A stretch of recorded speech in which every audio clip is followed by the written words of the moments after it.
OEMTOOLS double flaring toolkit makes single or double flares on soft steel, brass, copper, and aluminum tubing. It adds a professional look when replacing brake lines or transmission cooling lines, which is hard to do without this tool because finding the correct length steel line is nearly impossible. The kit comes with various size adapters. Let's get started. Cut the tubing to the desired length using a tubing cutter. Remove any burrs on the cut end of the tube. Loosen the wing nuts and insert the tube in the appropriate opening of the clamp.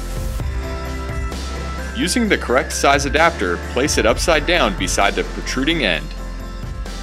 Let the end of the tubing protrude from the clamp to match the thickness of the large part of the adapter. Tighten the wing nuts. The two halves of the tool should be parallel to each other as you tighten. Turn the adapter over. Apply brake fluid for lubricant and insert into the tube. Place the flaring tool on the tubing clamp. Make sure the screw point is centered on the adapter and the flaring tool is locked on the clamp.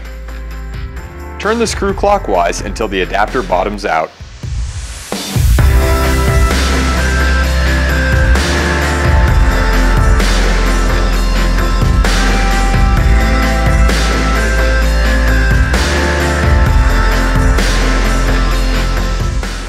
Loosen the screw and remove the adapter. The tubing end should have a bubble look. Position the flaring tool with the point entering the tubing end and centered. Turn the screw clockwise and tighten until the cone is bottomed out completely.